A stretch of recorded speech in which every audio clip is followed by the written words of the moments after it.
린다 헤트필드가 쓴 사랑받는 아이는 흔들리지 않는다. 사랑받는 아이는 흔들리지 않는다라는 책이 있습니다. 제목만 보아도 알 수 있듯이 부모가 자녀를 양육할 때 가장 중요한 것이 이제 사랑이죠. 자녀를 교육하고 양육할 때 하나님의 온전한 사람으로 키울 때 가장 중요한 것이 사랑임을 가르쳐 주고 있어요. 사실 오늘날 많은 부모들이 이걸 모를 리가 없죠. 자녀 양육에 있어서 사랑이 정말 중요하다라는 이것 모르는 부모들이 거의 없고, 또한 대부분이 나는 그렇게 지금 하고 있다. 내 자녀들 정말 무조건적으로 사랑하고 있다고 믿는 부모들이 굉장히 많이 있죠. 하지만 과연 정말 그러할까? 린다는 그렇지 않다. 부모들 스스로는 내가 자녀들을 무조건적으로 사랑한다고 생각하고 있지만 실제로 자녀들은 그렇게 생각하지 않을 수 있다라고 얘기를 합니다. 책에서 이런 말을 해요. 아이들에게 사랑이란 마음을 따뜻하게 해주는 고요하고도 온화한 감정, 어떤 일이 벌어져도 변치 않을 감정이 아니다.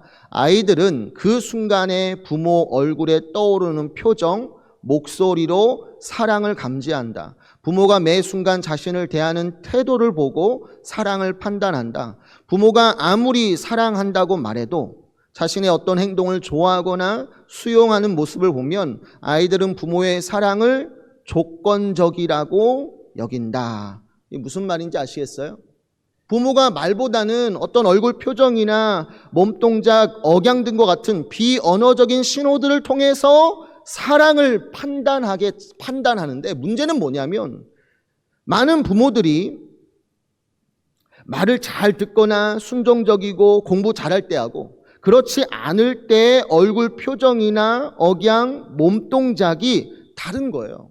무의식적으로 이게 다르고, 그래서 아이들은 부모의 사랑을 조건적이다라고 생각하게 된다라는 거예요. 여러분들, 아이가 부모에게 바라는 무조건적인 사랑이란 게 무엇입니까? 그것은 아이 그 자체로 아이의 장점과 단점을 모두 인정하면서 지금보다 뭘 더 하지 않아도 돼. 지금으로도 충분히 너는 사랑받을 만한 가치가 충분한 존재야 라고 말하며 또 그렇게 대해줄 때 아이들은 부모가 나를 무조건적으로 사랑해 주고 있구나, 그걸 느낀다라는 거예요. 여러분들, 오늘 본문에서 사도 요한이 당시의 세상과 거짓 이단들의 공격과 시험으로 말미암아 많은 고난을 받는 그리스도인들을 향해서도 이와 비슷한 말씀을 주는 거예요. 온전한 사랑이 두려움을 내쫓는다는 거죠. 많은 박해와 핍박을 받는 그리스도인들을 향해서 어떠한 위로의 말씀을 주고 있느냐? 놀랍게도 야, 잘 들어. 온전한 사랑이 너희 안에 있는 두려움을 내쫓을 수 있다는 거죠. 18절 본문 전반절을 보면 사랑 안에 두려움이 없고 온전한 사랑이 두려움을 내쫓나니 라고 되어 있는데, 여기에서 내쫓다가 헬라어로 밖으로라는 엑소하고 내던지다 라는 발로로 되어 있어요. 그러니까 우리 그리스도인들이 세상을 살면서 어떠한 문제로 두려움을 갖잖아요. 근데 그 두려움을 내 밖으로 몰아내는 방법, 내 던지는 방법이 뭐냐면, 심리학에서 말하는 것처럼 그것을 회피하거나 혹은 억압하는 방식이 아니라 우리 안에 뭐를 채우냐면 되냐면 하나님의 온전한 사랑을 채우는 거예요. 우리 안에 어떤 두려움이 생겼을 때 이 두려움을 밖으로 내던지는 방법이 뭐냐, 내쫓는 방법이 뭐냐라고 했을 때 사도 요한은 하나님의 온전한 사랑이 우리 안에 거하면 마치 빛이 임할 때 어둠이 자연스럽게 몰아내듯 온전한 사랑이 임하면 우리 속에 있는 두려움도 내쫓아간다는 거예요. 몰아내면서 그 순간에 충만한 기쁨과 평안을 누릴 수 있게 된다라고 얘기하는 거예요. 그러니까 어떻게 보면 인다가 말한 것처럼 사도 요한도 힘들어하는 그리스도인들을 향해서 두려움 많은 이 세상 속에서 사랑받는 그리스도인들은 흔들리지 않을 수 있어. 사랑받는 그리스도인들을 세상이 이길 수 없어. 너희 안에 온전한 사랑이 임하잖아. 너희 속에 어떠한 두려움이든 그게 너희 밖으로 내쫓김을 당할 거야. 두려움이 사라지고 그 자리에 충만한 기쁨과 평안이 임할 거야. 그러니까 너희 속에 하나님의 온전한 사랑이 있게 해라. 말씀하고 있는 거죠. 그러면 우리가 이 부분을 좀 더 자세히 살펴봐야겠죠.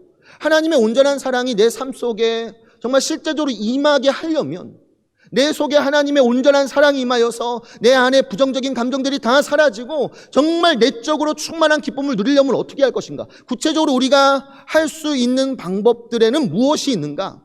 본문을 중심으로 크게 두 가지만 제가 이야기를 하려고 해요. 여러분들 잘 들으시고 오늘 이 방법을 통하여서 내 속에 하나님의 온전한 사랑이 임하셔서 정말 충만한 기쁨의 삶을 살아가시기를 주님의 이름으로 축원해 드립니다. 첫 번째로 여러분이 하실 것이 뭐냐면 날마다 예수님의 십자가 사랑을 깊이 묵상하고 체험하시라는 거예요. 몇 번이고 얘기했던 거지만 여러분들이 날마다 떠올려야 할 것, 날마다 묵상해야 할 것이 있어요. 그게 바로 예수님의 십자가 사랑이에요. 그 사랑을 묵상하고 체험하셔야 돼요. 그 십자가의 사랑을 내 속에 채워 넣으셔야 돼요. 여러분들 16절 전반절을 보실까요? 본문 16절 전반절을 보면 하나님이 우리를 사랑하시는 사랑을 우리가 알고, 이 기노스코인데 이게 체험하는 거예요. 체험적 지식이죠. 우리가 알고 체험하며 믿었노니 하나님은 사랑이시라. 하나님은 사랑이시라. 이처럼 요한은 하나님이 우리에게 베푸시는 사랑을 내가 알고 체험하며 믿게 되었다라면서 하나님을 한마디로 정의하죠. 그게 뭐죠? 사랑이라. 하나님은 사랑이시라. 굉장히 유명한 말씀이죠. 우리가 서로 인사 말을 나눌 때도 하나님은 사랑이십니다. 너무 자주 하는 말이 이 말 아닙니까? 하나님은 사랑이시라. 여기서 나오는 말씀이에요. 근데 여러분, 우리가 하나님은 사랑이시다라는 이 말씀을 이해할 때 어떤 사람들은 굉장히 심각한 오해를 가지고 있어요. 하나님은 사랑이시다라고 했을 때 어떤 사람들은 아주 심각한 오해를 가지고 있는데 그게 뭐냐면 하나님은 사랑이시니까.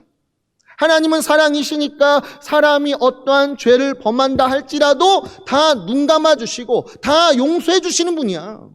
내가 어떠한 삶을 산다 할지라도 하나님은 사랑이시니까 다 용서해 주시기 때문에 내가 마지막 최후의 날 심판장 앞에 선다 할지라도 마지막 심판 날이 온다 할지라도 그날 하나님은 사랑이시니까 다 용서해 주셔서 한 사람도 지옥에 떨어지는 사람은 없고 다 천국에 올라갈 수 있어. 하나님은 사랑이시다라는 이 말씀을 이런 식으로 이해하는 거예요. 그러면서 어떻게 살아갑니까? 이 땅에서 죄 짓는 일을 너무나 가볍게 여겨요. 왜? 다 용서해 주시니까. 하나님은 사랑이신데 뭐 어때? 내가 어떠한 죄를 범하든 간에 다 눈 감아 주신다니까? 그러면서 이 땅에서 죄 짓는 것을 너무나 가볍게 여기고 자기 멋대로 살아감에도 불구하고 그 속에 뭐가 있는 거예요? 담대함이 있는 거예요. 거침없는 삶을 살아가는 거예요. 근데 여러분, 이게 옳은 것인가? 사도 요한은 이러한 의미로서 우리에게 하나님은 사랑이셔 라고 말씀하고 계시는 것일까? 절대 그렇지 않아요.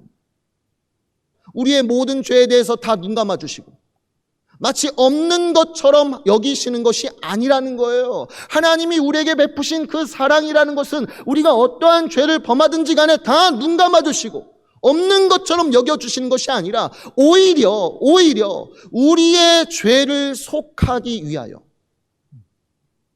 죄를 보시는 거예요.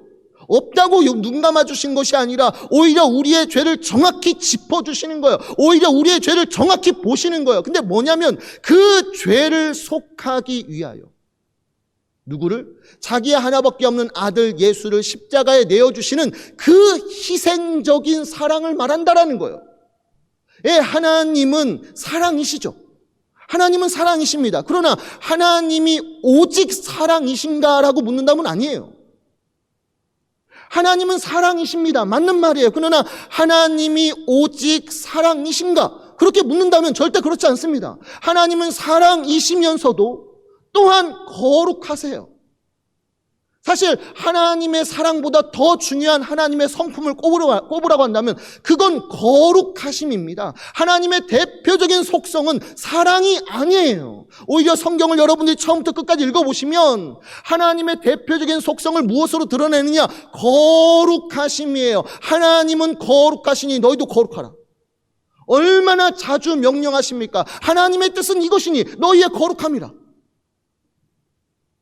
오히려 하나님은 사랑이시다라는 것보다 하나님은 거룩하신 분이라고 성경은 너무 잘 얘기하고 있습니다. 하나님은 사랑이시면서 또한 거룩하셔요. 거룩하시기 때문에 우리의 죄를 다 눈감아 주시고 없는 것처럼 여기실 수 있는 분이 아니에요. 거룩하시기 때문에 죄를 미워하세요. 그 죄를 반드시 심판하십니다. 그게 거룩 아닌가요? 뭐 어떻게 해요?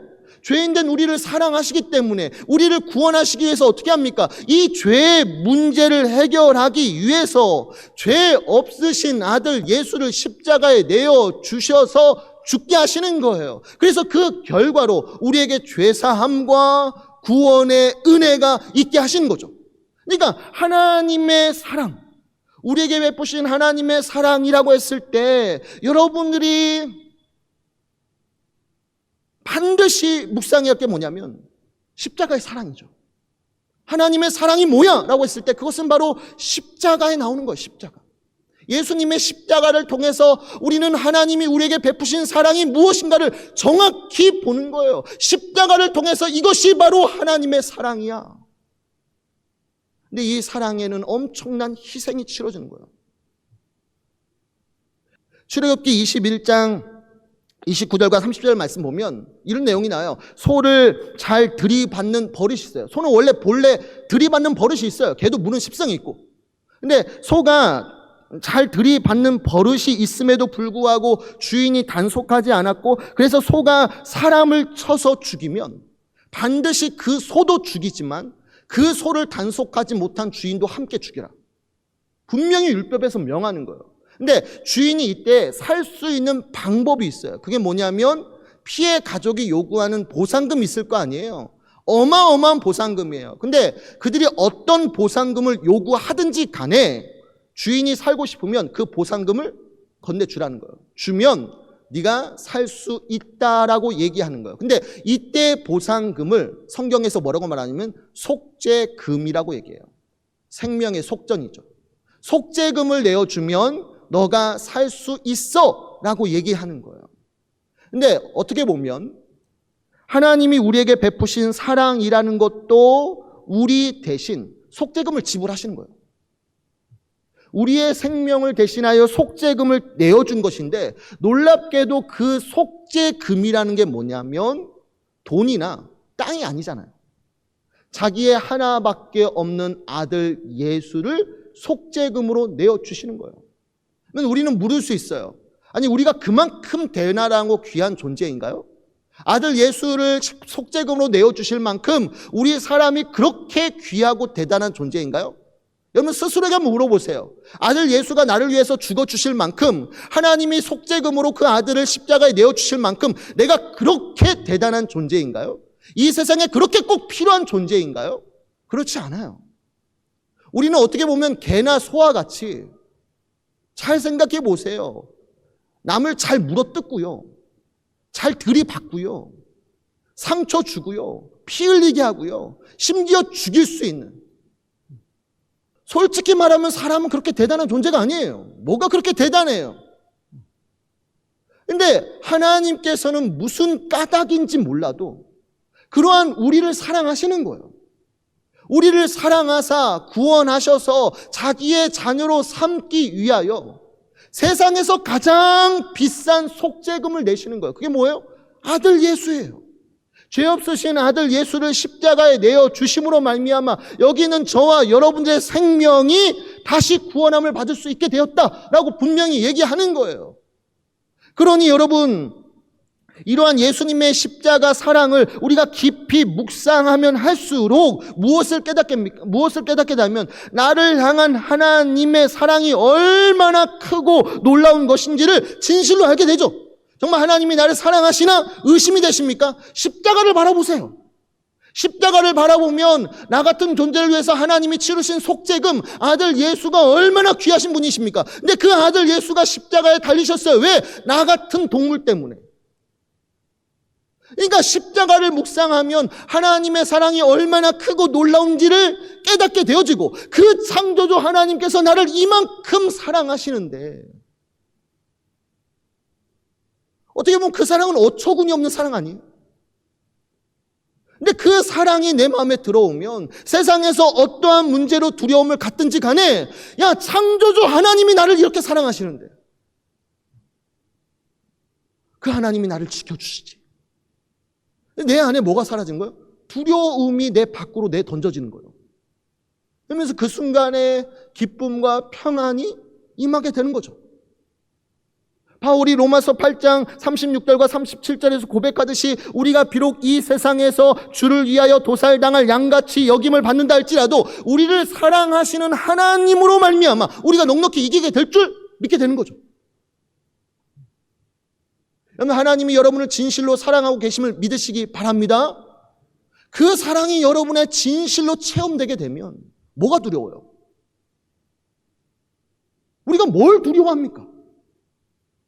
우리의 육체는 물론이고 영혼까지도 그 손 안에 있는데, 하나님의 그 강한 손 안에 우리의 영혼과 육체가 있는데, 세상이 우리의 육체를 걷어간다 할지라도 결국에는 우리가 부활하지 않습니까? 세상이 우리에게서 뭔가를 취한다 할지라도 나중에 보면 하나님이 원래보다 더 많게 회복시켜 주시지 않나요? 왜요? 우리를 사랑하시니까. 그러니까 이 사랑이 여러분 안에 임하면 두려울 게 없다는 거죠. 자녀들도 마찬가지 아닌가요? 직장과 취업, 결혼 여러 가지 문제 앞에서 두려움이 있지만 그럼에도 불구하고 하나님이 지금 나와 함께 계셔서 나를 너무나 사랑하고 계셔. 창조주 하나님이 나를 지금 너무나 사랑하고 계셔. 그 사랑이 아이들 마음에 체험되면 두려움이 사라지는 거죠. 아이들이 기쁨으로 살아가는 거예요. 그러니까 모든 사람들이 하루에 한 번씩은 꼭 십자가를 묵상하실 필요가 있는 거예요. 두 번째로는 첫 번째 교훈의 연장선상에서 생각할 수 있는데, 온전한 사랑, 그 사랑이 더 깊어지길 원하시잖아요. 온전한 사랑을 체험하길 원하신다면 반드시 어떻게 하느냐? 예수님처럼 사랑의 삶을 살아가셔야 돼요. 십자가의 사랑을 묵상할 뿐만 아니라 그 사랑이 내 안에 온전해지길 원하신다면, 충만해지길 원하신다면 또한 나도 그 예수님처럼 사랑의 삶을 사셔야 돼요. 말로만 사랑할 것이 아니라 실제적으로 내 행함에서 사랑이 드러난다는 거죠. 본문 16절 후반절부터 17절까지를 보면 사랑 안에 거하는 거예요. 사랑 안에 거하는 자는 하나님 안에 거하고 하나님도 그의 안에 거하시느니라. 이로써 사랑이 우리에게 온전히 이루어지는 것은 우리로 심판날에 담대함을 가지게 하려 함이니 주께서 그러하심과 같이 우리도 이 세상에서 그러하니라. 아멘. 무슨 말입니까? 이처럼 우리 속에 하나님의 사랑이 있다면, 사랑의 하나님이 저와 여러분들 속에 계시다면, 그죠? 하나님은 사랑이시니라. 그 사랑의 하나님이 우리 속에 계시다면 또한 우리도 예수님처럼, 하나님처럼 다른 사람을 사랑하며 섬기는 삶을 살게 되어질 것이고, 이로써 우리는 또 온 세상이 뭘 알게 되는 거예요? 내가 하나님의 사랑받는 하나님의 자녀라는 사실을 분명히 깨닫게 되면서 이 땅에서나 혹은 마지막 심판날에 우리가 하나님 앞에 두려움 없이 담대하게 설 수 있게 된다는 거죠. 내가 하나님의 사랑받는 자녀라는 걸 무엇으로 너희가 증명할 수 있느냐? 무엇으로 확실히 알 수 있느냐? 그 삶 속에 사랑이 있느냐 없느냐? 그걸 알 수 있다는 거죠. 그러니까 이걸 뒤집어 말하면 이런 거 아닙니까? 우리가 입술로는 하나님이 베푸신 사랑을 알고 믿는다라고 얘기해요. 하나님은 사랑이셔. 우리가 입술로는 그렇게 말을 해요. 그 하나님의 사랑이 우리 안에 있어. 나는 우리에게 베푸신 그 하나님의 사랑을 날마다 알고 체험하며 믿는 사람이야. 하나님은 사랑이셔 라고 입술로 말을 한다 할지라도 정작 그 행함 속에, 그 삶 속에 사랑이 드러남이 없다면, 사랑이 행해지지 않는다면, 내가 하나님의 사랑을 말하면서도 가정에서 남편이나 아내에게 사랑을 보이지 않는다면, 섬겨줄 줄 모른다면, 직장에서, 일터에서 만나는 모든 사람들에게 이런 사랑이 보여지지 않는다면 어떻게 그 속에 사랑의 하나님이 있다고 말할 수 있느냐? 날마다 자기 안에 의심이 생기는 거예요. 내가 정말 하나님의 사랑받는 자녀인가? 정말 사랑의 하나님이 내 안에 계신다면 사랑의 삶을 살아야 하는데 정작 내 삶 속에는 사랑 대신 미움과 불평과 원망과 다툼과 이런 것이 가득하다면 여러분 스스로가 이런 생각 들지 않겠습니까? 내가 정말 내 속에 하나님의 사랑이 있나? 내 속에 사랑의 하나님이 계신다면 내가 이렇게 살면 안 되는데, 내 안에 미움이 이렇게 지독하게 스며들 수가 없을 텐데 왜 내 안에 이렇게 남편에 대해서, 아내에 대해서, 자녀들에 대해서, 직장 동료들에 대해서, 이런 세상에 대해서 이런 미움이, 이런 시기와 다툼이 왜 이렇게 강하게 생기는 거지? 왜 이걸 버릴 수가 없지? 사랑의 하나님이 계시다면 당연히 내 삶 속에서도 사랑이 드러나야 하는데, 그러니까 삶 속에서 사랑이 드러나지 않는다면 스스로가 뭘 못 가져요? 구원의 확신을 못 가져요. 구원받은 거하고 구원의 확신은 다른 거예요, 여러분들. 구원받았지만 어떤 성도는 구원의 확신이 없어요. 예수를 믿는 믿음으로 말미암아 구원을 받으면 자연스럽게 구원의 확신도 생기는가? 아닐 수 있어요. 별개의 문제예요. 구원받은 성도들도 때로는 구원의 확신을 잃어버려요. 근데 어느 때 사랑의 삶을 살지 못하면 구원의 확신이 생기지 않는 거예요. 내가 하나님의 자녀인가 정말? 이렇게 구원의 확신을 잃어버린 성도들은 어떻게 됩니까? 심판날이 두려운 거예요. 하나님 앞에 담대히 설 수가 없는 거예요. 내가 정말 구원받아 천국에 갈 수 있을까? 세상에 어떤 문제가 생겨도 하나님의 징벌성인 줄 알고, 하나님이 나를 심판하시고 징계하시는 것으로 알고 두려워하는 거예요. 그러니까 사랑의 삶을 살지 않는 자는 늘 두려움에 있어요. 하나님을 두려워하는 거죠. 여러분들 어떻게 합니까? 정말로 하나님이 우리에게 베푸신 사랑을 여러분들이 알고 그 사랑이 하나님께서 내 안에 계신다면 남을 사랑하려고 노력하셔야 돼요. 사랑의 삶을 살려고 노력하셔야 돼요. 또 그렇게 되어져요. 지난 목요일인가요? 교육자들과 함께 점심 식사를 하던 중에 애완견 이야기를 하게 됐어요. 짧은 얘기인데요. 한 분이 처음으로 강아지를 키우게 되었는데 원래는 남의 강아지여서 일주일만 맡았다가 돌려줄 계획이었어요. 근데 그 일주일 동안 정이 들어버렸어요.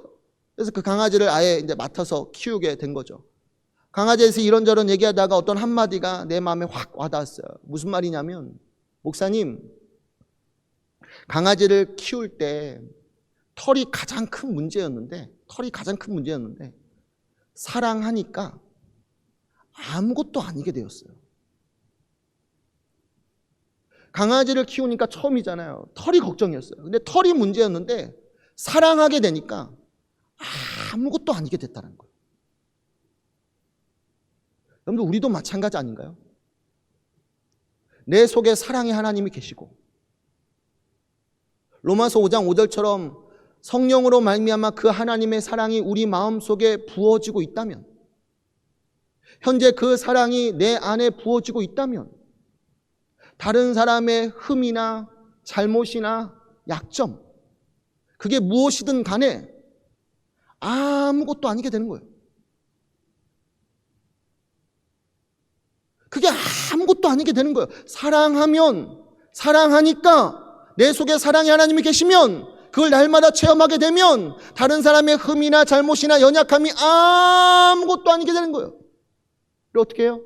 진실로 사랑하고 섬기게 되면서 내 안에 뭐가 임하죠? 온전한 사랑이 임하게 되고, 온전한 사랑이 내 속에 임하면 두려움이 우리 밖으로 내쫓기게 되고 대신 여러분 안에 충만한 기쁨과 평안과 행복이 임하게 될 줄 믿으시기 바랍니다.